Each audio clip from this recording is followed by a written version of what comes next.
இன்றைக்கி நம்ம பார்க்க போகிற படம் பார்த்திங்கன்னா மகாராஜா தான். இந்த படத்தோட கதைச்சிருக்கம் பார்க்கலாம். இந்த படம் ஜூன் 12 2024 ரிலீஸ் ஆனிச்சு. படத்துடைய director Nithilan Saminathan and music director Janeesh Loknath. இந்த படத்தில் விஜய் சேதுபதி அவர்கள், அனுராக் அவர்கள், மம்தா, அபிராமி, சஞ்சனா இவங்க எல்லாரும் நடிச்சிருக்காங்க. இந்த படத்தில் ஸ்டார்டிங்கில் பார்த்திங்கன்னா விஜய் சேதுபதி அவர்கள் வந்து ஒரு வீட்டில் வந்து தன்னோட குழந்தையும் தன்னுடைய ஒய்ஃபும் விட்டுட்டு எய்த்தாப்பில் உள்ள கடையில் போய் பொம்மை வாங்கிட்டு இருப்பாங்க. அந்த மாதிரி நம்மளுக்கு காமிப்பாங்க. இங்கேருந்து கேட்டுட்டு இருப்பாரு, இந்த பொம்மை நல்லா இருக்கா, இது நல்லா இருக்கா அப்படின்னு. அப்போ அவங்க ஒய்ஃப் வந்து அங்கே இருந்துட்டு இல்லை வேற வாங்க அப்படி சொல்லிட்டு இருப்பாங்க. பார்த்தா திடீர்னு ஒரு லாரி போய் அந்த வீட்டில் இருந்து அடிச்சதுல அவங்க குழந்தை மட்டும் பார்த்தீங்கன்னா தப்பிச்சிடும். ஒய்ஃப் வந்து இறந்து போயிடுவாங்க. அந்த குழந்தை எப்படி தப்பிக்குது அப்படின்னு பார்த்தீங்கன்னா, ஒரு பெரிய குப்பை தொட்டி மாதிரி ஒன்று இருக்கும். ஒரு ஈயத்தில் பண்ண மாதிரி இருக்கும். அது வந்து போட்டு குழந்தை மேலே கவுத்திக்கிட்டனால அவங்க அந்த குழந்தை மட்டும் வந்து தப்பிச்சுக்கணும் அந்த மாதிரி காமிப்பாங்க நம்மளுக்கு. அப்போ இந்த குழந்தைய வந்து இவர் வந்து ரொம்பவே பத்திரமா வளர்த்துட்டு வருவார். இவர் வந்து ஒரு முடி வெட்டுவாங்க இல்லையா, பார்பர் ஷாப் வச்சு நடத்திட்டு இருப்பாரு. அமைதியாக யாருக்கிட்டமே வந்து சண்டையும் போட மாட்டார். அவர் பாட்டில் அவர் வேலையை பார்த்துட்டு வந்துட்டு இருந்திருப்பாரு. அப்போ பார்த்தீங்கன்னா அவன் இந்த குழந்தையை காப்பாற்றினால அந்த அந்த குப்பை தொட்டியை வந்து பார்த்திங்கன்னா நல்லா அலசி கழுவி அதுக்கு பொட்டுலாம் வச்சு சாமிலாம் கும்பிட்டுட்ருப்பாங்க. இந்த பொண்ணு வந்து ஸ்கூல் படிச்சுட்ருக்கும். இந்த பொண்ணுடைய டீச்சர் தான் பார்த்திங்கன்னா மம்தா. அப்போது இந்த பொண்ணை வந்துட்டு ஒரு வெளியில் வந்து விளையாட்டு போட்டிக்கோ எதுக்கோ ஒன்று கூட்டிகிட்டு போயிருப்பாங்க. கூட்டிகிட்டு போயிட்டு வீட்டுக்கு வருவாங்க அந்த பொண்ணு. அப்போ பார்த்தீங்கன்னா இவங்க வீட்டில் உள்ள குப்பை தொட்டி காணாமல் போயிடுச்சு அப்படின்ற மாதிரி இவர் போய் போலீஸ் ஸ்டேஷனில் போய் கம்ப்ளைண்ட் கொடுப்பாரு. அப்போ போலீஸ்காரங்க எல்லாரும் சிரிப்பாங்க, என்ன குப்பை தொட்டி காணாமல் போனதுக்கு நாங்கள் வந்து தேடணுமா அப்படின்ற மாதிரி. அப்போ இவர் வந்து சொல்லுவார், இல்லைங்க அது வந்து என் பொண்ணு இந்த மாதிரி ஒரு ஆக்சிடென்ட் வந்து காப்பாற்றுச்சு, அதனால் அது எங்களுக்கு ரொம்பவே முக்கியமான ஒரு விஷயம். எங்கள் வீட்டுக்கு வந்திருக்காங்க யாரோ வந்து வீட்டில் உள்ள பொருட்கள்லாம் எடுக்கும்போது குப்பை தொட்டி வந்து எடுத்துகிட்டு போயிட்டாங்க, காப்பாற்றுங்க அப்படின்னு சொல்லும்போது அவங்க யாருமே கேஸ் வந்து எடுக்க மாட்டாங்க. போலீஸ் ஆஃபீஸரை யாரை பண்ணது நாட்டின்னு சொல்லுவாங்க, நடராஜ் சுவாமிநாதன் அவர் வந்து இருப்பார். அப்போது அவர் வந்து எடுக்க மாட்டேன்னு சொல்லும்போது இவர் வந்து காசு நான் தரேன் அப்படின்னு சொல்லிட்டு 5 லட்ச ரூபாய் தரேன்னு சொல்லுவார். அப்போ ஒரு குப்பை தொட்டிக்காக இவ்வளோ 5 லட்ச ரூபா இவன் தர்றேன்னு சொல்கிறானே அப்படின்ட்டு அவங்களுக்கே டவுட் வரும். அந்த போலீஸ் ஆஃபீஸர்ஸ் எல்லாருமே அவங்க ஒரு கோணத்தில் வந்து இந்த கேஸை வந்து என்ன ஆச்சு அப்படின்னு சொல்லிட்டு பார்த்துட்டு இருப்பாங்க. விஜய் சேதுபதி அவர்கள் வந்துட்டு யார் வந்துட்டு உனக்கு யார் எடுத்துகிட்டு போயிருப்பானு தோணுதுன்னா, நான் வந்து நைட்டில் என்னை பிடிச்சி தள்ளி விட்டுட்டாங்க, பிடிச்சி நான் வந்து அவரை பிடிக்க போகும்போது முதுகில் ஒரு காது இருந்துச்சு அப்படின்னு சொல்லுவார். இப்போ எல்லாருக்கும் ஒரு டவுட் இருக்கும், முதுகில் எப்படா காது இருக்கும், என்னென்ன வித்தியாசமாக சொல்லிக்கிட்டு இருக்கான் அப்படின்ற மாதிரி இருக்கும். இதில் இவங்களுக்கு ஒரு பழைய ஸ்டோரி ஒன்றா காமிப்பாங்க. என்னென்னு பார்த்தீங்கன்னா, அனுராக் இருக்கார் இல்லையா, டைரக்டர் அனுராக். அவர் வந்து படத்தில் வந்து ஒரு வில்லன் ரோல் தான் பண்ணுவார். ஆனால் பண்ணினா சும்மா பக்காவாக இருக்குங்க. பயங்கரமான வில்லன். இமைக்கா நொடிகள்லேயும் சரி, இதுலேயும் சரி, அவர் நடித்த படங்களில் வந்துட்டு அவருடைய வில்லன் கேரக்டர் எனக்கு ரொம்பவே பிடிக்கும்.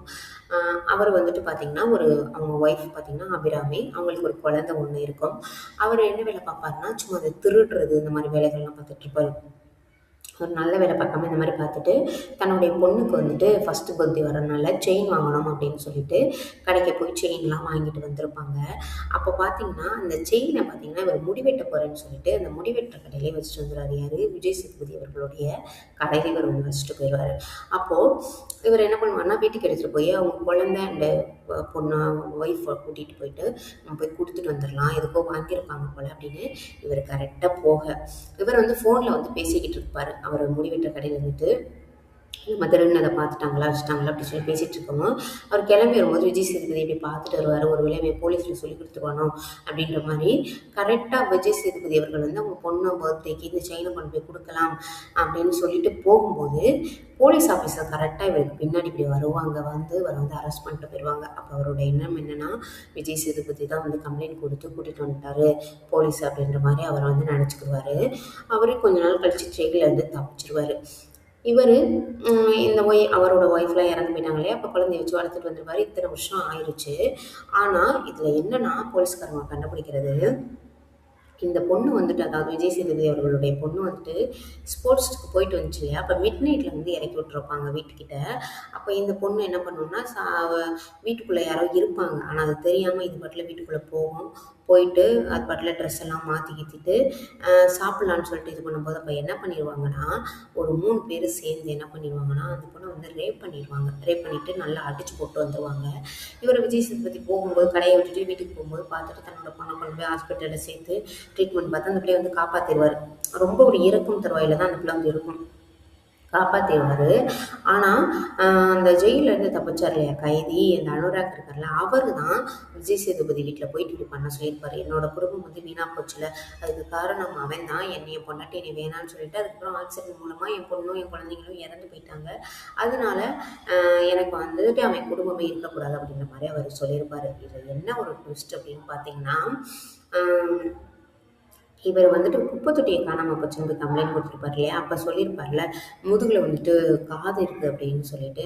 அத வந்து கண்டுபிடிக்கும்போது தான், முதுகுல வந்து ஒரு கழல மாரி ஒண்ணு இருக்கும் ஒருத்தருக்கு. அ சிங்கப்புலின்னு சொல்லுவாங்கல்ல, அவரு தான் வந்து இது இருப்பாரு. அவருக்கு வந்துட்டு முதுகுல வந்து கட்டி இருக்கனால தான் இவன் இப்படி சொல்றான் அப்படின்ற மாரி நெறைய விஷயங்கள வச்சு போலீஸ் ஆஃபீசர் வந்து கண்டுபிடிச்சிருவாங்க. இவங்க தான் இந்த வேலைய பார்த்துருக்காங்க அப்படின்னு சொல்லிட்டு, கடைசியில இந்த 3 பேரும் அந்த வீட்டுக்குள்ளேயே போற மாரி போக வச்சு போலீஸ் ஆஃபீஸரே விஜய் சேதுபதி அவர்கள் வந்துட்டு கொல்ல சொல்லிருவாங்க. விஜய் சேதுபதிய வச்சு அந்த 3 பேரும் வந்துட்டு கொல்ல சொல்லிருவாங்க. ஏன்னா, அவங்க உண்மையெல்லாம் சொல்லிருவாங்க. "உனக்கு என்ன நடந்துச்சுன்னு எங்களுக்கு புரியுது. நீ அவங்கள என்ன பண்ணணுமோ பண்ணிக்க" அப்படின்னு சொல்லிட்டு, கடைசியில அவங்க எல்லாருமே வெட்டி இவர் வந்து கொன்றுவாரு. அதுக்கப்புறம் பார்த்தீங்கன்னா, அந்த குழந்தையுமே ஹாஸ்பிட்டல்லேருந்து கூட்டிட்டு வந்துருவாங்க. அப்ப அந்த பொண்ணு சொல்லும், "என்னை ஏன் இப்படி பண்ணுனாங்கன்னு மட்டும் நான் என்னைய பண்ணவங்கள கேட்கணும்ப்பா" அப்படின்னு சொல்லிட்டு இந்த பொண்ணு சொல்லும். அப்ப பார்த்தீங்கன்னா, இந்த அனுராக் ஹாஸ்பிட்டல் தப்பிச்சு வந்தார் இல்லையா?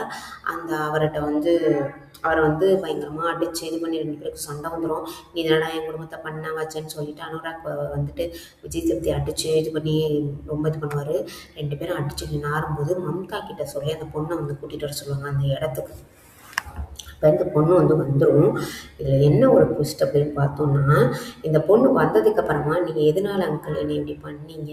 காசுக்காகவா? பணத்துக்காகவா? இந்தாங்க இத நீங்க வச்சுக்கோங்க" அப்படின்னு சொல்லிட்டு கொஞ்சம் நகை கொண்டாந்து அவர்கிட்ட கொண்டு வந்து குடுக்கும். அந்த நகையில பார்த்தீங்கன்னா, இவருடைய பொண்ணுக்காக வாங்குன அந்த ஒரு பெண்டன்ட்டோட செயின் இருக்கும். அப்பதான் நம்மளுக்கு புரிய வரும். ஆக்சுவலா அந்த பொண்ணு விஜய் சேதுபதி அவர்களுடைய பொண்ணு கிடையாது. விஜய் சேதுபதியுடைய ஒய்ஃப் அண்ட் குழந்தை 2 பேருமே அந்த ஆக்சிடென்ட்ல இறந்து போயிருப்பாங்க. இவங்க அந்த போய் ஒருத்தவங்க வீட்ல உட்காந்துருந்தோம்னு சொன்னோம் இல்லையா? அந்த வீடே வந்து பார்த்தீங்கன்னா, அனுராக் அவர்களோட வீடு தான். அவர வந்து அரெஸ்ட் பண்ணதுக்கு அப்புறமா அவங்களுடைய ஒய்ஃப் கிட்ட போய் குடுத்துட்டு வரலாம் அந்த செயின் அப்படின்னு சொல்லிட்டு இவங்க போயிருப்பாங்க. அந்த டயத்துல தான் இவங்களுக்கு ஆக்சிடென்ட் ஆயிருக்கும். இவருடைய குழந்தை இறந்து போயிருக்கும். ஆனா அனுராக் அவருடைய குழந்தைக்கு தான் அந்த குப்பை தொட்டிய வந்து கவுத்தி குழந்தை வந்து உயிரோட இருந்திருக்கும். அந்த குழந்தைய தான் எடுத்துட்டு வந்து விஜய் சேதுபதி வந்து வளர்த்துருப்பாரு. இதுல என்ன கொடுமைன்னா, தன்னுடைய அப்பாவே தன்னை பெத்த அப்பாவே இந்த மாரி தன்னை பண்ண சொன்னது, அந்த குழந்தைக்கு வந்து தெரியக்கூடாது அப்படின்னு சொல்லிட்டு, ஆனா இவருக்கு மட்டும் தெரிஞ்சுரும். அந்த செயின பார்த்தோனே அழுவாரு பயங்கரமா. ஆனா அந்த பிள்ளை வந்துட்டு அங்கேருந்து நடந்து போயிரும். இவர் தான் தன்னோட அப்பா அப்படின்னு தெரிஞ்சுக்காது அந்த பிள்ளை.